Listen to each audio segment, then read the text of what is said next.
السلام علیکم، امید ہے آپ سب کہہ رہے ہو عافیت سے ہوں۔ تو آئیے آج کی آیتیں شروع کرتے ہیں۔ بسم اللہ الرحمن الرحیم۔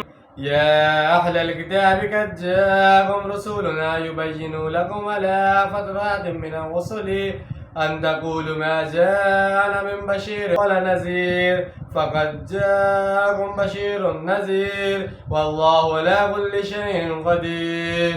شروع اللہ کے نام سے جو بڑا مہربان نہایت رحم کرنے والا ہے۔ اے اہل کتاب، تمہارے پاس آ چکا ہے ہمارا رسول جو تمہارے لیے دین کو واضح کر رہا ہے، رسولوں کے ایک وقفے کے بعد۔ مبادہ تم کہو کہ ہمارے پاس تو آیا ہی نہیں تھا کوئی بشارت دینے والا اور نہ کوئی خبردار کرنے والا، تو سن لو آ گیا ہے تمہارے پاس بشارت دینے والا اور خبردار کرنے والا، اور اللہ ہر چیز پر قادر ہے۔ حضرت عیسیٰ علیہ السلام اور حضرت محمد صلی اللہ علیہ وسلم کے درمیان 600 برس ایسے گزرے ہیں کہ اس دوران دنیا میں کوئی نبی کوئی رسول نہیں آ رہا۔ اس وقفے کو اصطلاح میں فترت کہا جاتا ہے۔ پھر حضور صلی اللہ علیہ وسلم کی بعثت ہوئی اور پھر اس کے بعد تا قیامت رسالت کا دروازہ بند ہو گیا۔ وَإِذْ قَالَ مُوسَىٰ لِقَوْمِهِ يَا قَوْمِ اذْكُرُوا نِعْمَةَ اللَّهِ عَلَيْكُمْ إِذْ جَعَلَ فِيكُمْ أَنْبِيَاءَ وَجَعَلَكُمْ مُلُوكًا وَآتَاكُمْ مَا لَمْ يُؤْتِ أَحَدًا مِّنَ الْعَالَمِينَ۔ اور یاد کرو جب کہا موسیٰ علیہ السلام نے اپنی قوم سے، اے میری قوم کے لوگوں، اللہ کے اس انعام کو یاد کرو جو تم پر ہوا ہے، جب اس نے تمہارے اندر نبی اٹھائے اور تمہیں بادشاہ بنایا اور تمہیں وہ کچھ دیا جو تمام جہانوں والوں میں سے کسی کو نہیں دیا۔ اب حضرت موسیٰ علیہ السلام کا وہ واقعہ آ رہا ہے جب آپ علیہ السلام مصر میں اپنی قوم کو لے کر نکلے، صحرائے سینا میں رہے۔ آپ علیہ السلام کو کوہ طور پر بلایا گیا اور تورات دی گئی۔ اس کے بعد انہیں حکم ہوا کہ فلسطین میں داخل ہو جاؤ اور وہاں پر آباد و مشرک اور کافر قوم جو فلسطینی کہلاتے تھے ان کے ساتھ جنگ کرو اور انہیں وہاں سے نکالو، کیونکہ یہ ارض مقدس تمہارے لیے اللہ کی طرف سے موعود ہے، اس لیے کہ ان کے جدہ امجد حضرت ابراہیم علیہ السلام اور حضرت اسحاق اور حضرت یعقوب علیہ السلام کا تعلق اس خطے سے تھا۔ پھر حضرت یعقوب علیہ السلام کے زمانے میں حضرت یوسف علیہ السلام کی وساطت سے بنی اسرائیل مصر میں منتقل ہوئے، تو انہیں حکم ہوا کہ اب جاؤ اپنے اصل گھر ارض فلسطین کو دوبارہ حاصل کرو۔ لیکن جب جنگ کا موقع آیا تو پوری قوم نے کوڑا جواب دے دیا کہ ہم جنگ کرنے کے لیے تیار نہیں ہیں۔ اس پر حضرت موسیٰ علیہ السلام کے مزاج میں جو تلخی پیدا ہوئی اور طبیعت کے اندر بیزاری کی جو کیفیت پیدا ہوئی، اس کی شدت یہاں نظر آتی ہے۔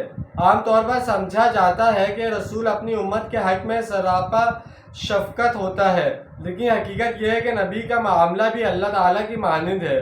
جیسے اللہ رؤوف بھی ہے، ودود بھی، لیکن ساتھ ہی وہ عزیز الانتقام بھی ہے۔ اللہ کی یہ دونوں شانیں ایک ساتھ ہیں۔ اسی طرح رسول کا معاملہ ہے کہ رسول شفیق و رحیم ہونے کے ساتھ ساتھ گیور بھی ہوتا ہے۔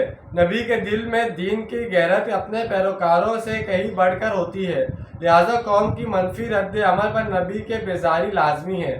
یہاں پر ایک بہت اہم نقطہ سمجھنے کا یہ ہے کہ بنی اسرائیل کو پے در پے معجزات کے ظہور نے تسائل پسند بنایا تھا۔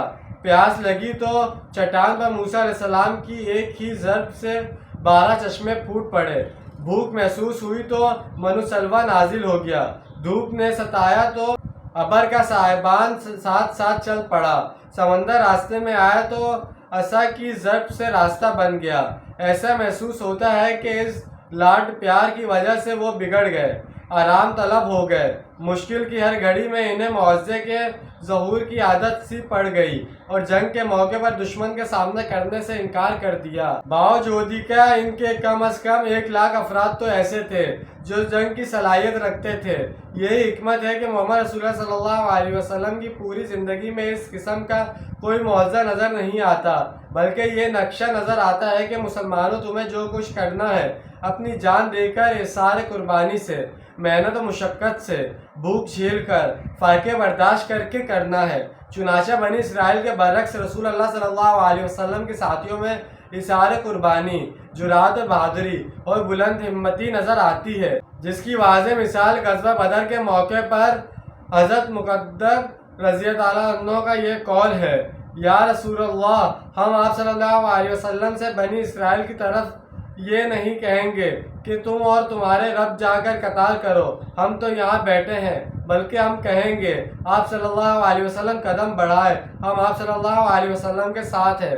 اس پر گویا رسول اللہ صلی اللہ علیہ وسلم کی پریشانی کا ازالہ ہو گیا، یعنی خود میں نبی ہوں، میرے بھائی ہارون نبی ہیں، حضرت یوسف، حضرت یعقوب، حضرت اسحاق اور حضرت ابراہیم علیہ السلام سب نبی تھے، اگرچہ اس وقت تک ان کی بادشاہت تو قائم نہیں ہوئی تھی، مگر ہو سکتا ہے کہ یہ پیشن گوئی ہو کہ آئندہ تمہیں اللہ تعالیٰ زمین کی سلطنت اور خلافت عطا کرنے والا ہے۔ چنانچہ حضرت داؤد اور حضرت سلیمان علیہ السلام کے زمانے میں بنی اسرائیل کی عظیم الشان سلطنت قائم ہوئی۔